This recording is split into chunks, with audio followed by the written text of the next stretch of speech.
ओम शांति। इस सृष्टि चक्र में कितना गुह्य रहस्य है कि स्वयं सर्वशक्तिवान निराकार इस धरा पर अवतरित होते हैं कलयुग को सतयुग में बदलने के लिए, इस धरा पर स्वर्णिम युग पुनः स्थापित करने के लिए। और उन्होंने अपना माध्यम बनाया दादा लेखराज को, जिनको नाम दिया प्रजापिता ब्रह्मा। बहुत लोगों ने पूछा कि इनको ही क्यों माध्यम बनाया, तो रहस्य बता दिया कि यही आत्मा सतयुग के आदि में श्री कृष्ण के रूप में इस संसार में अवतरित हुई और जन्म लेते लेते वही आत्मा जब अंत में पहुंच गई तो उसके ही तन में मैंने प्रवेश किया है। तो बहुत अच्छा कार्य चलने लगा। उनके मुख के द्वारा ज्ञान की धारा बहने लगी और उनको शिव बाबा ने एक नया नाम दिया, तुम सबकी बड़ी माँ भी हो। क्योंकि उनके द्वारा शिव बाबा बच्चों को एडॉप्ट करते थे। इसका अर्थ है कि जो कलयुगी मनुष्य हैं, जो बहुत नीचे उतर चुके हैं, उन्हें पुनः देवत्व प्रदान करने के लिए ब्राह्मण बनाते थे, अर्थात ब्रह्मा के मुख के द्वारा ज्ञान देकर उन्हें पवित्र करते थे, एडॉप्ट कर देते थे। अब तुम मेरे बच्चे हुए, ब्रह्मा वत्स हुए। इसलिए उनको ब्रह्मा कुमार कुमारियां कहा गया।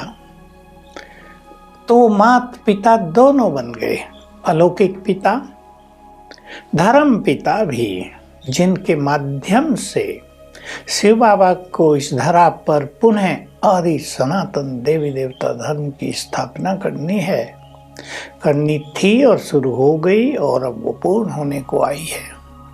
लोग तो केवल सनातन धर्म के नाम पर आवाज कर रहे हैं, पर सच्चे आदि सनातन देवी देवता धर्म का किसी को भी ज्ञान नहीं है। बाबा सभी के माता पिता बन गए, बच्चे आने लगे, संख्या बढ़ने लगी।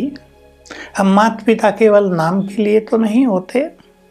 सभी माता पिता जानते हैं उन्हें बच्चों की पालना करनी होती है, केवल जन्म दे के छोड़ नहीं देना होता है। तो बाबा पालना करने लगे। उन्होंने जगदम्बा सरस्वती को भी नियुक्त किया माँ के रूप में, क्योंकि कन्याएं माताएं बहनें बहुत थी, उनकी पालना उनके द्वारा कराई। लेकिन बाबा में पालना के बहुत संस्कार थे।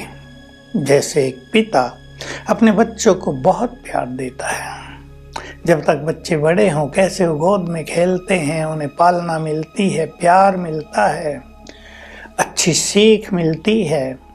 तो ब्रह्मा बाबा, हालांकि उनके तन में शिव बाबा आते थे, लेकिन ब्रह्मा बाबा का भी वो स्वरूप लौकिक संसार से निकलने के बाद संपूर्ण रूप से अलौकिक हो गया।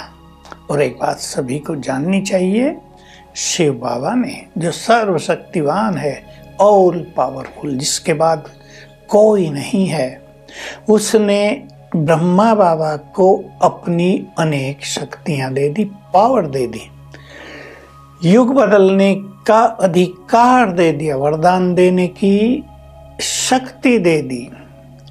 वो जिसका जैसा चाहे भाग्य बना दे, भाग्य लिख दें। तो बाबा में पालना के संस्कार बहुत ज्यादा जागृत हो गए। बाबा को तो क्रोध आता ही नहीं था, पहले से जब वो लौकिक में थे, जवाहरी थे, तो कई बातें सामने आती थी तो कभी क्रोध नहीं करते थे। एक घटना याद आई मुझे, बच्चों ने बाबा की बड़ी दुकान से हीरो की पुड़िया उठा ली। बच्चे आए थे दुकान पे खेल कूद करने, अब वो देवे नहीं। बाबा ने क्रोध नहीं किया, समझाया तो सही लेकिन दिया नहीं। फिर बाबा ने युक्ति अपनाई, मिठाइयाँ मंगाई अच्छी अच्छी और सब बच्चों को बोला आओ बच्चों बाबा के साथ पिकनिक करो। और बच्चों ने जब सब वो खा लिया फिर प्यार से कहा अच्छा ये तो पत्थर हैं छोटे छोटे, इनको तुम क्या करोगे, दे दो। ये सब ने प्यार से दे दी। तो बाबा को क्रोध नहीं आता था, बहुत ही सौम्य स्वभाव था, बहुत ही सरल चित्त थे, बहुत उदार चित्त थे। उदार चित्त, दान पुण्य करने में कोई कमी नहीं दिखाई बाबा ने कभी। तो एक बात मुझे याद आई, यज्ञ स्थापना किए हुए 1-2 साल ही हुआ था, तो शिव बाबा का तो पूरा ज्ञान किसी को नहीं था, क्योंकि शिव बाबा इनके तन में आते थे और आत्मा का ज्ञान देकर चले जाते थे। क्योंकि छोटे बच्चे भी थे, वो अब गुह्य फिलोसॉफी को क्या समझें। जो थोड़े बड़े भी थे वो भी अब इतने बड़े ईश्वरीय ज्ञान को कैसे स्वीकार करेंगे, समझ में ही नहीं आएगा, क्योंकि ईश्वरीय ज्ञान अति गुह्य होता है। तो आत्मा का ज्ञान दिया, ये बताया तुम देवता थे बच्चे, तुम विष्णु के कुल के हो, तुम स्वयं विष्णु थे। नशा चढ़ाया बहुत, और उन छोटे बच्चों को भी बाबा बैठा दिया करते थे कि योग में बैठ जाओ, ये याद करो मैं आत्मा हूँ, यहाँ मस्तक के बीच चमकती मणि, ये मेरा शरीर है, सभी के शरीरों में आत्मा है और मैं देव कुल की पवित्र आत्मा हूँ। ये 3 अभ्यास बहुत बाबा ने कराए, इससे आत्माओं में शक्तियाँ आने लगी। और बाबा जिसको भी दृष्टि देते थे वो ध्यान में जाने लगे बच्चे। कोई श्री कृष्ण को देख रहा, उनके साथ खेल रहा है, तो कोई श्री राम के दर्शन कर रहा, किसी को शिव शक्तियों की बिल्कुल साफ छवि दिखाई दे रही है, दर्शन हो रहे हैं। जो जिसका भक्त था उसका साक्षात्कार होने लगे। एक दिन एक कन्या के तन में शिव बाबा आ गए और अब ब्रह्मा बाबा सामने, और सब जो वहाँ रहने वाले भाई बहनें थे वो भी सामने। अब तो सभा बढ़ गई थी। अब शिव बाबा ने कहा मैं ऑलमाइटी बाबा हूँ तुम्हारा, मैं पीयू हूँ, नाम दिया था पीयू। ये बहुत प्रचलित नाम हुआ उन दिनों। और बाबा 15 दिन तक उस कन्या के तन में आते रहे और कई राज ब्रह्मा को भी बता दिए कि मैं अब तुम्हारे तन में आकर सबको ज्ञान दूंगा, और जो भविष्य में कार्य की योजना थी वो भी उनको समझा दी। क्योंकि अब शिव बाबा उनके ही तन में आते थे तो आमने सामने तो नहीं होते थे, खुल के बात उनकी उनसे तो नहीं हो सकती थी, अंत प्रेरणाएं जैसी मिलती थी। लेकिन अब ये कार्य बहुत तेजी से आगे बढ़ने लगा। सभी के सामने कई आध्यात्मिक रहस्य स्पष्ट हो गए। बाबा तो अपनी गहन तपस्या में लीन हो गए थे। एक दिन की बात है और उनकी तपस्या और एकांत का बहुत सुंदर उदाहरण है। अब परिवार तो बहुत साथ ही रहते थे। बाबा रात के समय 10 के आसपास, 9:30 के आसपास एकांत में निकल गए। कहीं पास ही बगीचा था, वहाँ एक छोटी सी पहाड़ी थी, उस पे जाके मगन लेटे हुए हैं, बिल्कुल मगन, अंतर्मुखी, मस्त अवस्था, प्रभु प्रेम में मग्न अवस्था। अब बहुत देर हो गई, 10:30 बज गए, 11 बजने लगे। बाबा कहाँ है, बाबा कहाँ है, खोज शुरू हुई। उनका बड़ा भाई 1-2 भाइयों को लेके निकला। 15 मिनट के बाद खोजते खोजते, क्योंकि सबको आभास तो था कि बाबा को अलौकिक अनुभव हो रहे हैं, तो वो कहीं जरूर एकांत में चले गए होंगे। तो खोजते खोजते हुए बाबा के पास पहुंचे और देखा बाबा तो खोए हुए संसार में है ही नहीं, जैसे उनको पता ही नहीं दिन है या रात है। बाबा को प्यार से वापस लाए। तो इस तरह बाबा ने अपने शुरू के दिन ईश्वरीय प्यार में, राजयोग के अभ्यास में मग्न अवस्था में व्यतीत किए थे। ओम शांति।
जिंदगी